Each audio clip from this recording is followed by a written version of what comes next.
खूबसूरत है मेरे आका। अल्लाह अकबर। फरमाया गया क़यामत में मेरे आका अपनी उम्मत से मुसाफा करेंगे, लेकिन आप मुझे बताओ जिनके हाथ जुआ खेलने की वजह से सूअर के खून में रंगे हुए होंगे, ऐ मेरी कौम के जवानों, जरा उस वक्त का तसव्वुर करो, उस वक्त का तसव्वुर करो, उन हालात का तसव्वुर करो, उस क़यामत का तसव्वुर करो। आका का जलवा सामने है और तुमने जुआ खेला है और हाथ सूअर के खून में है, तो क्या मेरे आका से मुसाफा कर सकोगे? उस वक्त का पछताना कैसा पछताना होगा, उस वक्त की हसरत कैसी हसरत होगी, उस वक्त की तकलीफ कैसी तकलीफ होगी। मगर याद रखो उस वक्त के पछताने से कोई काम नहीं आएगा, कुछ हाथ नहीं आएगा। अगर पछताना है तो अभी, तौबा करना है तो अभी, पलटना है तो अभी, अल्लाह अकबर, रुजू करना है तो अभी। और तीसरा और आखिरी गुनाह तो बहुत है, लेकिन अब आखिरी गुनाह पढ़कर अपनी गुफ्तगू मुकम्मल करना चाहता हूँ, लेकिन सबको ध्यान से सुनना होगा। वो गुनाह कौन सा है? वो गुनाह नशे का गुनाह है। आज अल्लाह अकबर फिल्मों की वजह से, सीरियलों की वजह से, आवारा दोस्तों की वजह से नशा बढ़ता जा रहा है, इतना बढ़ रहा है। कोई नशे से, कोई शराब से नशा कर रहा है, कोई एमडी से नशा कर रहा है, कोई इंजेक्शन से नशा कर रहा है, कोई हीरोइन से नशा कर रहा है, कोई चरस और भंग से नशा कर रहा है, कोई गोलियों से नशा कर रहा है, कोई दवाओं से नशा कर रहा है। याद रखना मेरे आका गैब का नबी सल्लल्लाहु अलैहि वसल्लम ने फरमाया कुल्लु मुस्किरिन हराम, हर नशावर चीज हराम है। मेरे भाइयों, हर नशा हराम है, किसी भी नशे की इजाजत नहीं दी गई। और आप जानते हैं अल्लाह अकबर, किताबों में लिखा है अब्दुल मलिक इब्ने मरवान के दरबार में, मरवान का बेटा अब्दुल मलिक जब वो बादशाह बना, उसके दरबार में कफन चोर आया और उसने कहा मैंने कफन चोरी से तौबा की। तो मरवान के बेटे अब्दुल मलिक ने पूछा ऐ कफन चोर, तूने कैसे तौबा की, क्यों तौबा की, तौबा करने की वजह क्या है? तो उसने बयान किया एक मर्तबा मैं कफन चोरी करने गया तो मैंने क्या देखा, एक कब्र मैंने खोली, तो कब्र खोलने के बाद क्या देखा कि मुर्दे का चेहरा किबले से फिरा हुआ है, मुर्दे का चेहरा किबले से फिरा हुआ है और उसकी कब्र में आग भड़क रही है। अल्लाह अकबर, उसकी चीखें निकल रही है। मैं हैरान होकर भागा तो गैब से आवाज आई, ऐ बंदे पूछना नहीं कि इसका चेहरा किबले से क्यों फिरा हुआ है, इसकी कब्र में आग क्यों भड़क रही है। तो मैंने पूछा क्यों भड़क रही है, तो कहा ये नमाज में सुस्ती करता था, ये नमाज नहीं पढ़ता था, इसलिए इसका चेहरा किबले से फिरा हुआ। मुझे ये हिकमत समझ में आई, बेनमाजी का चेहरा किबले से फिरा हुआ क्यों? क्योंकि वो दुनिया में किबले की तरफ रुख नहीं करता था।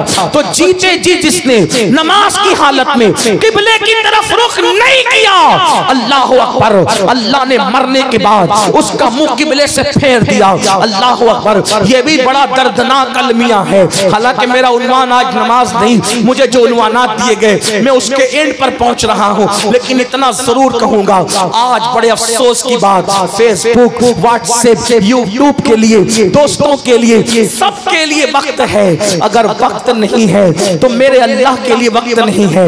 ऐ मेरे आका सल्लल्लाहु अलैहि वसल्लम के दीवानों, याद रखो किस मुंह से कहते हो कि नबी के नाम पे जान दे देंगे, किस मुंह से कहते हो नबी के नाम पे सब कुर्बान कर देंगे। जो कौम अपने नबी के नाम पर 10 मिनट का वक्त कुर्बान न कर सके, मेरे भाइयों नमाज के लिए 10 मिनट से ज्यादा का टाइम नहीं लगता। सुन लो अल्लाह के रसूल गैब का नबी सल्लल्लाहु अलैहि वसल्लम फरमाते हैं, ऐ मेरे सहाबा, आका ने अपने असहाब से कहा, ऐ मेरे सहाबा दुआ करो अल्लाह किसी को बदबख्त न करे, अल्लाह किसी को महरूम न करे।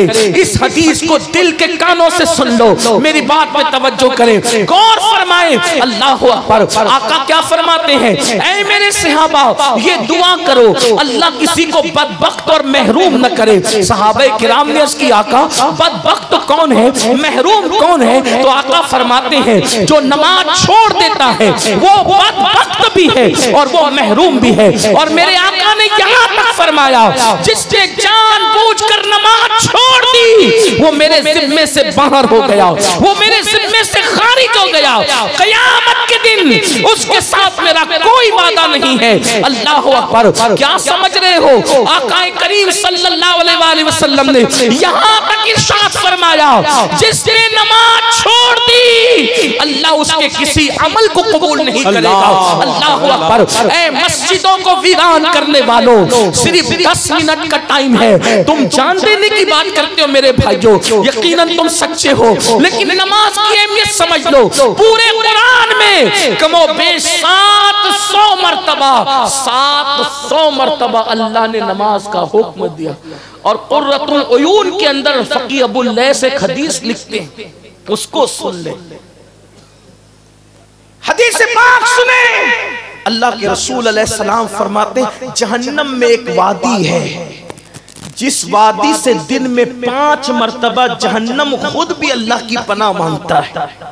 एक वादी जहन्नम में ऐसी है जिससे दिन में 5 मर्तबा जहन्नम भी अल्लाह की पनाह मांगता है। और उस वादी की आग का ये हाल है, आग की हरारत का ये हाल है कि अगर उसमें पहाड़ डाल दिए जाए तो पहाड़ भी पिघल जाए। उस जहन्नम की वादी में पहाड़ भी पिघल जाए। सहाबा ने पूछा, आका उसमें कौन डाला जाएगा? फरमाया 2 लोग, एक तो जिसने हराम खाया लुकमा वो, और दूसरा वो जिसने नमाज को जानबूझ के तर्क किया। मैं आपसे पूछता हूं, अगर आप ये कैद लगाते ना कि अमीनुल कादरी हमारा पैर पकड़ ले तो हम नमाज पढ़ेंगे, मैं आप सबके पैरों को पकड़ के कहता कि नमाज पढ़ो। क्यों? उसकी वजह ये है मेरे अजीज, इतने कमजोर हैं हम कि मच्छर का डंक हमसे बर्दाश्त नहीं होता। इतने कमजोर हैं हम कि मक्खी का डंक हमसे बर्दाश्त नहीं होता। इतने कमजोर हैं हम कि हमसे सर्दी और गर्मी बर्दाश्त नहीं होती। जिस जहन्नम के अंदर पहाड़ पिघलेंगे, उस जहन्नम की आग को ये कमजोर जिस्म कैसे बर्दाश्त करेगा, कैसे गवारा करेगा? सोचो, खेत का बिच्छू डंक मार ले तो हम उसको बर्दाश्त नहीं कर पाते। जब जहन्नम का बिच्छू, जिसके बारे में अल्लाह के रसूल फरमाते हैं, जहन्नम में एक वादी है जिसका नाम जुब्बुल हुस्न है, जुब्बुल हुस्न। और आका फरमाते हैं जुब्बुल हुस्न के अंदर खच्चर की तरह मोटे मोटे काले बिच्छू है, और एक बिच्छू ऐसा है जिसके मुंह के अंदर 70 डंक है। हर डंक में एक जहर की थैली है। जब वो किसी को डंक मारेगा तो 1000 साल तक के जहर उसके जिस्म के अंदर घूमता रहेगा। उसका जिस्म का गोश्त झड़ जाएगा, उसकी हड्डियां टूट जाएगी। ये अल्लाह के सच्चे रसूल ने फरमाया। जिस नबी के कहने पर अल्लाह को एक माना, जिसके कहने पे कुरान को अल्लाह की किताब मानी, जिसके कहने पर इस्लाम को अल्लाह का दीन माना, वो नबी फरमा रहे हैं जुब्बुल हुस्न में एक बिच्छू ऐसा है जो अल्लाह अकबर, उसके मुंह में 70 डंक है। हर डंक के अंदर एक एक जहर की थैली है। वो डंक मारेगा, 1000 साल तक के जहर घूमेगा, गोश्त झड़ेगा, हड्डियां टूट जाएगी। सहाबा ने पूछा, आका वो कौन सा कम नसीब होगा जिसको जुब्बुल हुस्न का बिच्छू डंक मारेगा? आका फरमाते, मेरे सहाबा, जिसने जानबूझकर नमाज छोड़ी होगी वो बिच्छू उसको डंक मारेगा। मेरे भाइयों बताओ, वो ताकत कहां से लाओगे, वो कुव्वत कहां से लाओगे? जो कौम मक्खी और मच्छर का डंक बर्दाश्त न कर सके, वो कौम वो बिच्छुओं का डंक कहां से बर्दाश्त करेगी? आपके खूबसूरत भोले भोले चेहरे देखकर दिल में ख्याल आता है, हाँ इन चेहरों का क्या बनेगा जब इन चेहरों पर जहन्नम की आग भड़काई जाएगी। देखो हुजूर ने फरमा दिया सच है, आका ने फरमा दिया सच है। हुजूर के फरमान में शक करने वाला मुसलमान सच्चा नहीं हो सकता। इसलिए याद रखो, आज तौबा करो, बदलो, तब्दील करो। तो अर्ज क्या कर रहा था? अब्दुल मलिक बिन मरवान के दरबार में वो कफन चोर कहता है किबले से चेहरा फिरा था और आग भड़क रही थी कब्र में। तो मैंने पूछा कौन है? तो कहा गया बेनमाजी था। फिर मैं दूसरी कब्र की तरफ बढ़ा और मैंने दूसरी कब्र खोली। तो जैसे ही मैंने दूसरी कब्र खोली, भैया इसको थोड़ा सा हटा दो और मेरी तवज्जो, आप मेरी बात आप तवज्जो से सुन, हटा दो भैया इसको। अल्लाह आप पे रहम करे, जो भी कर रहे हैं समेट ले। दुरूद शरीफ बंद कर दें, दुरूद शरीफ पढ़ने, आप दुरूद शरीफ पढ़ने सब मिलके बाबा से बुलंद पढ़े दुरूद शरीफ। अल्लाहुम्मा सल्लि अला सय्यदिना व मौलाना मुहम्मदिन मअदिनिल जुद वल करम व आलिहि व सहबिहि व बारिक व सल्लिम सलातन व सलामन अलैका या जद्दल हसन वल हुसैन। तो मैं वो कफन चोर कहता है, जब मैं दूसरी कब्र को खोलने के लिए गया तो मैंने खोला तो क्या देखा कि उसके अंदर इंसान का जिस्म था और चेहरा सूअर और खिंजीर का था। तवज्जो से सुनो मेरे जवानों, नशा करने वालों, शराब पीने वालों, शराब की गोलियां खाने वालों, शराब की बोतलें गले के अंदर उंडेलने वालों, नशे की गोलियां खाने वालों, दवा के नाम पे शराब पीने वालों, नाम बदल बदल कर शराब पीने वालों, अल्लाह अकबर, अपने आप पे रहम करो। अरे नादान, मैंने जो नमाज की अहमियत बताई, कितनी अहम है नमाज। अहमुल इबादात है, अफजलुल इबादात है, अशरफुल इबादात है। 700 बार कमोबेश नमाज का हुक्म है। सहाबा कहते जो नमाज पढ़े वो मुसलमान, हम उसको समझते थे। जो मुसलमान जो नमाज नहीं पढ़ता था हम उसको मुसलमान नहीं समझते थे। आला हजरत ने फतावा रज़विया शरीफ में मजहब नकल करते हुए लिखा कि कई सहाबा किराम बेनमाजी पर कुफ्र का फतवा देते थे। कई किताबों के अंदर ये बात लिखी है, इस पर किसका फतवा, उस पे किसका फतवा, ओ बेनमाजी तुझ पे सहाबा का फतवा है। तुझे सब पे लगे हुए फतवों की फिक्र है, अपने पे लगे हुए फतवे की तुझे कोई फिक्र नहीं है। और तुझ पर दुनिया के किसी इंसान पर तो मुफ्ती साहब ने फतवा लगाया जो काबिले ताजीम है, लेकिन तुझ पर तो सहाबा फतवा लगा रहे, ओ बेनमाजी। और सहाबा भी कुफ्र का फतवा लगा रहे। हनफी और मसलक होने की वजह से मैं बेनमाजी को डायरेक्ट काफिर नहीं कहता, लेकिन इतना जरूर है, मेरे इमाम भी कहते हैं जो नमाज में सुस्ती करेगा डर है कि कुफ्र पे मरेगा। जो अजान का जवाब नहीं देगा, दुनिया की बातें करेगा अजान का जवाब देने की बजाय, मेरे इमाम ने लिखा कि डर है कि वो कुफ्र पे मरेगा। इतनी अहम है नमाज, लेकिन नमाज से भी अहम कोई चीज है। क्या चीज है नमाज से अहम? अगर आप नमाज पढ़ रहे हो, सांप आ जाए और ऐसा लगे कि डंक मार देगा, तो इस्लाम क्या कहता है? नमाज तोड़ दे, जान बचा ले। यही है ना, नमाज इतनी अहम और उससे अहम जान बचाना। नमाज पढ़ रहे थे, कोई कुएं में गिरने लगा तो क्या हुक्म है? नमाज तोड़ दो और उसकी जान बचा लो। पता चला नमाज से अहम जान बचाना, नमाज इतनी अहम और उससे अहम जान बचाना। अब आप बताओ, जब जान बचाने के लिए नमाज तोड़ सकते हैं तो जान बचाने के लिए नशा क्यों नहीं छोड़ सकते? ये नशा किस्तों में तुम्हें मार रहा है, ये नशा तुम्हें किस्तों में तबाह कर रहा है, ये नशा तुम्हें इंस्टॉलमेंट पर मार रहा है, जान ले रहा है तुम्हारी। ये गुटखा, ये शराब, ये जुआ, ये नशावर दवाएं फेफड़ों को खा रही है, कैंसर पैदा कर रही है, मुंह का कैंसर, खून का कैंसर, फेफड़ों के अंदर कैंसर, इसलिए बीमारियां जन्म ले रही है। तौबा करो नशे से। इस्लाम ने नशे को मना किया और हुक्के को आज नौजवान लोग बहुत आम कर रहे हैं। ये हुक्का, याद रखना, ये हुक्के को मैं डायरेक्ट हराम तो नहीं कहता, कैसे कोई मुफ्ती भी थोड़ी हूं जो मैं कोई हुक्म लगाऊं। हुक्के को डायरेक्ट हराम नहीं कहता, लेकिन हुक्के की वजह से सिगरेट और सिगरेट की वजह से फिर दूसरे नशे आम हो रहे, तो छोटी बुराई पर ही पाबंदी लगा दो ताकि बड़ी बुराई की तरफ हमारी नस्ल न जा सके। इसलिए ये हुक्का वगैरह, तंबाकू, गुटखा और जो सिगरेट, इन सब चीजों से सच्ची तौबा करो, वरना वो बीमारियां होगी कि जिससे निपटना मुश्किल हो जाएगा। कैंसर हो जाए तो कमाने के काबिल नहीं रहता इंसान, और फिर इलाज इतना महंगा, फिर दुख अलग, तकलीफ अलग, और हालात ये कि फिर कर्ज ले लेकर बल्कि भीख मांग के इलाज करना पड़ता है लोगों को। इसलिए ऐसे हालात पर, अरे नादानो, हाल तो ये है, मेरे नबी ने तो वो गिजाएं भी नहीं खाई जिन गिजा के खाने से इंसान में सुस्ती पैदा होती है। रसूलुल्लाह ने सुस्त करने वाली गिजाओं का भी इस्तेमाल नहीं किया, और मेरी कौम बेहोश होने वाली चीजों को इस्तेमाल कर रही है, नशा करने वाली चीजों को इस्तेमाल करी।